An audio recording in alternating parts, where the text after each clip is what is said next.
Greetings, my beautiful lovelies. Hello, it's Emmy. Welcome back. Today I'm going to be making Vietnamese egg coffee. So not too long ago I made a coffee recipe. It was called Scandinavian egg coffee, and it used an egg to clarify the coffee and brew a really smooth cup of coffee. And when I made that recipe, a lot of you chimed in and said, please make the Vietnamese egg coffee. So here I am today. I've never had it before. I researched it and it sounds incredible. Basically, it's going to be a very strong cup of coffee and has a beautiful, luscious, thick, creamy, frothy egg layer on top. I'm super excited to taste this. It looks absolutely amazing. Thank you guys so much for suggesting it. All right, let's go ahead and get started. So the first thing we're going to do is brew our coffee, and we're going to use this little guy.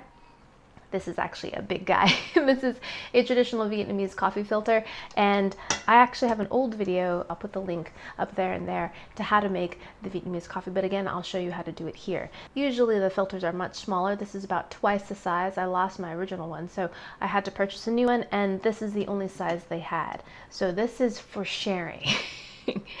So we're going to place our filter on top of our vessel. I'm just using a little teapot here. There are 4 pieces. There's a lid, there is a little plunger, a container that's also perforated, and a little tray. And then you're going to, of course, need some coffee. I'm going to use Café du Monde. This is the French roast.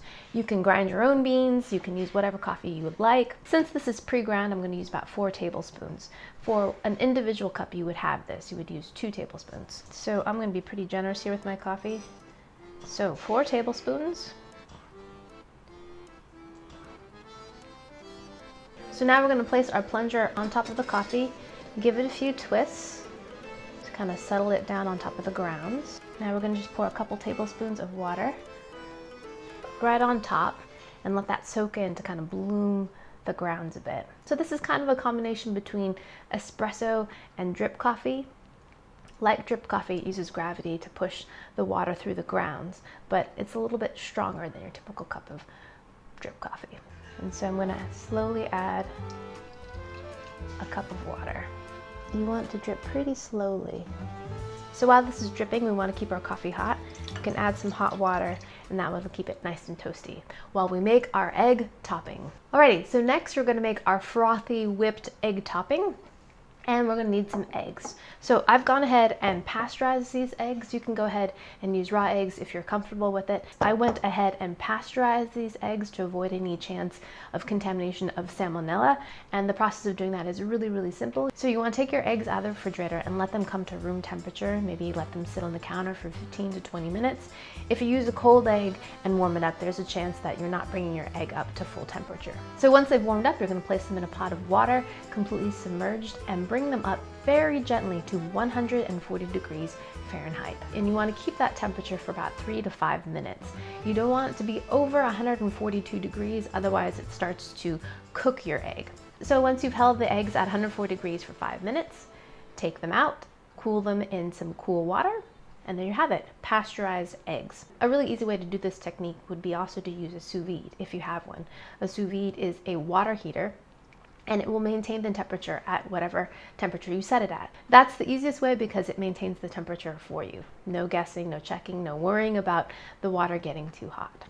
Okay, so now that you have your pasteurized eggs, you can use them for any raw egg application. If you want to make frothy drinks, if you want to make mayonnaise, there you have it. So now we're going to take 2 pasteurized eggs, and we're just going to take the yolk.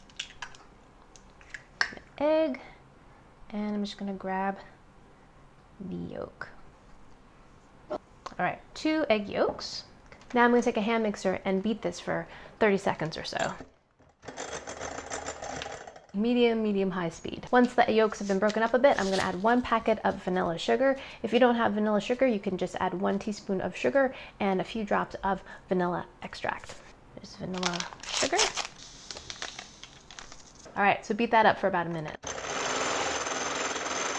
And now we're going to add 2 tablespoons of condensed milk, which is sweetened and delicious. Now I'll just whip this up until it gets as foamy as we can get it on high. Here we go.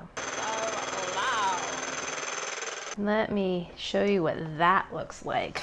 Look at that. That is gorgeous. I just wanna, yeah, take a little swim in that. So here's our coffee fully brewed, sitting in its hot water bath. Take this out of here. So this is enough coffee for 2 servings, so I'm going to add half of that here.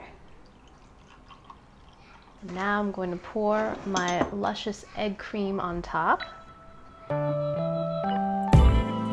Look at it float right on top. It's so beautiful. Oh my gosh, yes. So that's one serving. And then to finish it off, I'm going to put a little more coffee on top, just to flavor it. Oh yes. All right, look at this beautiful glass of coffee. Now, to give it a little more warmth, I'm going to put it in a bowl and add a little boiling water around it to make sure it's really nice and warm. Take it out of the hot water.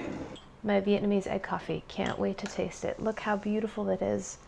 Oh. All right, let's just try some of this cream. Here we go. Itadakimasu.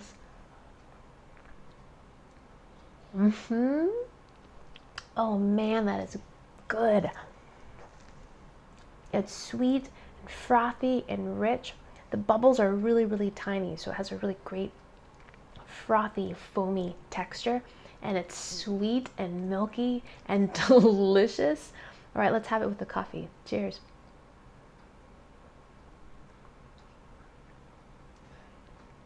Oh man, that is so good. It's like whipped ice cream on top. It's vanilla thick. It's got the greatest consistency. And then you've got this hot coffee on the bottom that's bitter, and it goes perfectly with that topping. It's dessert. It's decadent and wonderful.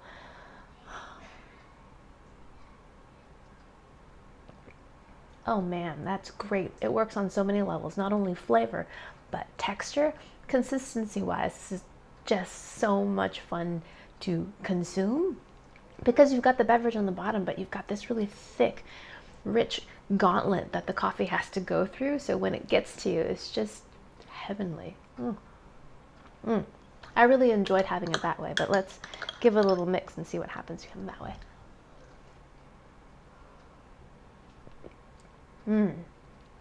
Yeah, that's delicious. That way you have a little bit more of a homogeneous experience than it has the foam on top, and that's a little bit more reminiscent of, say, like a cappuccino or something, where you do have that foam layer on top.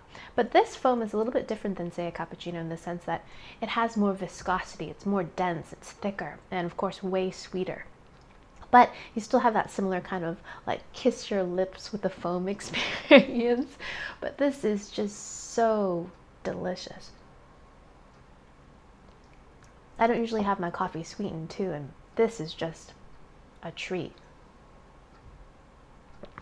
And just like that, it's gone. So big thanks to the lovelies who suggested me to make this. This was absolutely incredible. Delicious, scrumdiddlyumptious, highly recommend it. Pasteurize your eggs and you won't have to worry about any kind of salmonella. Thank you guys so much for watching. I hope you guys liked that one. I hope you guys learned something. Be sure to share this video with your friends. You can follow me on social media and you can see what videos I'm up to. And yeah, I shall see you in my next one. Toodaloo. Take care. Bye.